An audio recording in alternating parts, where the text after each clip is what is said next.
Alright, we are ready to go. Hey guys, I wanted to do a video on succulents with you, so I gathered together some of my succulents. I've got some big ones and some little ones, and I thought we would kind of do 5 decor ideas on ways to use succulents inside the house and sort of ways to incorporate succulents into your decor. So I'll take you through the process of how I drill out some of my terracotta or ceramic containers and turn those into pots, and also some different spray paint ideas to upcycle old pots.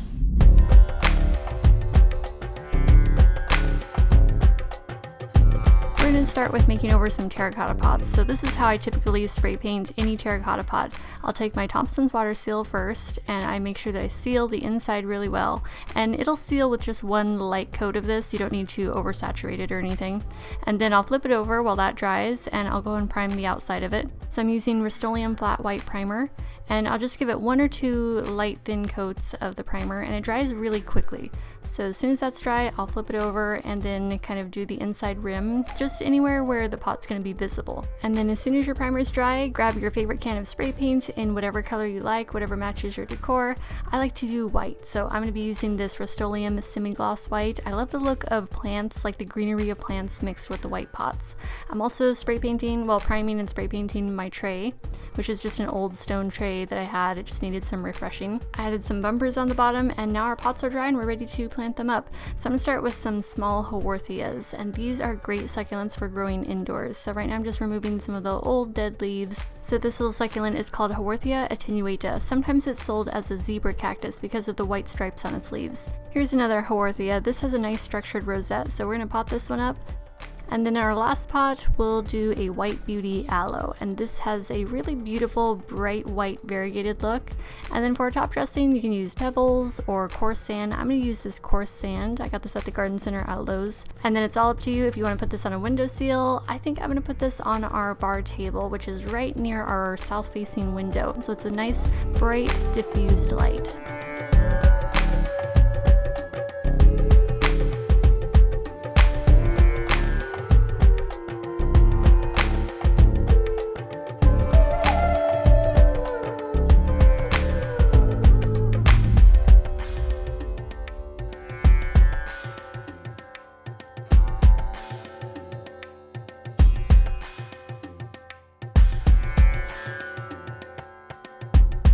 I actually did these square pots before I realized I wanted to film this video, so the square pots are already done, but I'm going to show you on this longer rectangle pot. But I started with just spray painting it white, and I originally got these pots at Target last spring. And then I taped off with a blue tape everywhere that you don't want to spray paint gold. And then for the gold paint, I'm using Rust-Oleum metallic gold from their specialty line. And I did 1 coat, let that dry, and then do a second light thin coat. And then go ahead and remove the tape before the paint has a chance to dry all the way. Because if you let the paint dry and then remove the tape, it might peel up some of the paint. And to keep the soil from falling through the drainage holes, I like to put a piece of screen in the bottom of the pot. So I've already potted up this other Haworthia. This one is so cute, it reminds me of a lotus. Here's a tiger aloe or an aloe variegata. These stay very small and compact, so this is going to be perfect for this pot and excellent for growing indoors. And whenever I'm repotting a succulent, I try to remove as much of the old soil as possible. That way the roots are freed up and they're able to stretch out and start adapting to the fresh new soil right away. I loved how this cactus had golden spines, and I thought it would complement the gold dip pot really well. So I'm going to go ahead and use him for our last gold dip pot. And so I'm just going to make a little space for him. He's got a lot of roots on him, but he's quite small. And just work him in the soil. I like to use a chopstick to kind of help press the soil around the, to avoid the spines so you don't want to get poked. So I like to use kind of little tools to help get around them. And then for our top dressing, I'm going to use this white aquarium gravel that I got at Walmart in the pet section. I know I'm going to have at least one on our brass trunk that we use as a coffee table in our living room.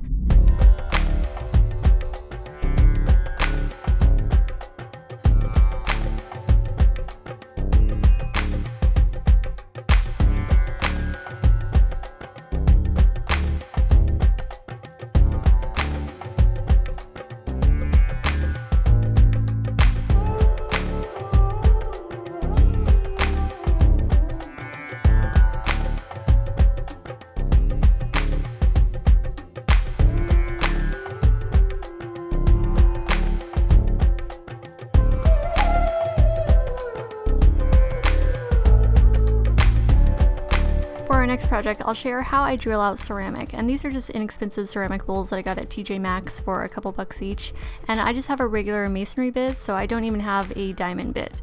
I do take a piece of tape before I get started, and I will put that over where I want to drill a hole. And I'll start out drilling slowly. The tape is there just to add a little bit of traction for the slippery surface. So once I get a little bit of a notch or a little bit of a divot going there, then I can remove the tape.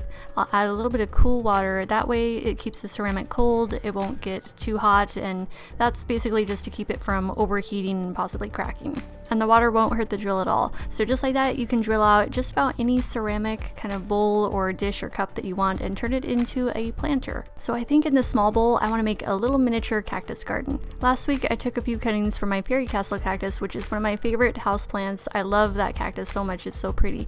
And so I took these cuttings because I wanted to sort of propagate more of my fairy castle cactus. Some of them came off with roots, you just gently pull them off. I'll have to show that sometime. And then one of them did not come up with any roots, but that's okay. They all had time to heal and callus over, so I gave them 1 week to kind of dry out, and then they're ready to pot up today. So this other little ball cactus, I think it's a ball cactus. Anyway, I'm not very good with all the cactus names, but I just think they're adorable, and I love the texture that a little cactus can give a house or a room.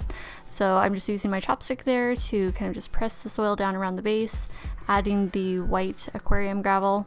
And then to finish it off, you could always add an accent piece, like maybe a stone or a crystal that you like. And I love the look of crystals with succulents or cactus.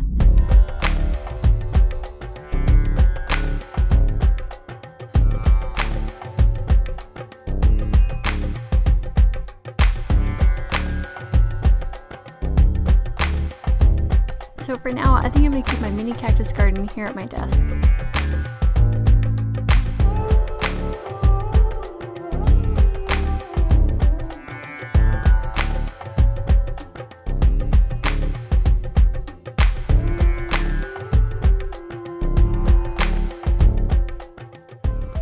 For this project, I'm starting with my Rust-Oleum primer. I found this black elephant. I think it's originally supposed to be like a pencil holder. It was on a clearance at TJ Maxx for like $2. So I thought this would make an interesting pot. So I decided to prime it and paint it, spray paint it gold. And then I realized, you know what, I do want to put a drainage hole in here. So after I added a couple coats of my gold spray paint, I went back and decided to go ahead and drill it after all. Before, I thought I was just going to set another smaller pot inside, but then I felt like I was going to be wasting too much space. So the same thing that we did before, I just added a little bit of water to the bottom of the elephant and then started my drill, and very quickly was able to drill through it with my masonry bit. And then I cut out a small piece of screen to add over the drainage hole, added my soil, and I want to pot up this sempervivum. I think it would be so cool in this gold elephant because this one really reminds me of a lotus. I just think that sempervivums are beautiful. I love the shade of green of this one with the gold, and so right now I'm just adding a little bit of top dressing, just that white aquarium gravel. Sempervivums are alpine succulents, so they want bright light but not excessive heat.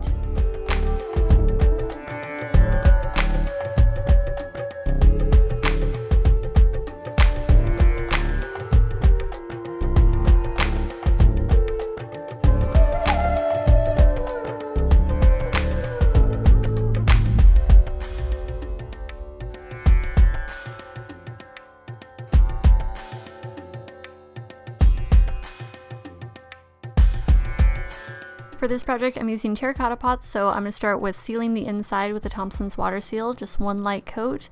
And then I had some leftover white paint that I wanted to use up. This is Bear Sea Salt. I used this on several different DIY projects in the past, and I just had a little left over. I thought this would be fun to do. So I'm just pouring a little bit of the paint into a cup, adding a splash of water, give that a good stir. And basically we're just thinning out the consistency of the paint so it's easier to spread and blend. So I start by applying that paint mixture to the bottom a couple inches of the pot, and then I have a cup of water that I dip into repeatedly as I'm working my way up the pot to continuously thin out that paint so it gets lighter and lighter and less opaque. And just keep fading and blending out the paint until you have the whitewash ombre effect that you want. And if you want to give it more of an aged, weathered look, you can take some fine sandpaper. I'm using 220 grit, and you can just sand it down certain areas to give it some character. I'm adding the piece of screen over the drainage hole, and then a couple handfuls of soil, and I'm going to add in 1 handful of coconut coir. Even though my potting soil already contains coconut coir, the plant I'm going to be potting up is this little ponytail palm, and I found that they really like coconut coir, and they seem to do pretty well in it. And although ponytail palms do have palm in their name, they're not true palms, they're actually succulents. And notice how they have that bulb-like feature? That's the caudux where they store their water. So you'll want to plant your ponytail palm with its caudux about halfway above soil, and then where the roots begin, that's what goes into the soil. And it's really the caudux that gives the ponytail palm its unique character. So this guy's going to hang out with my carved elephant on my mirrored cubes next to my desk. Using plants in the home is one of my favorite ways to spruce up your decor, so I hope you guys enjoyed this DIY decor ideas video using succulents. Thank you so much for watching, and I hope to see you in the next video.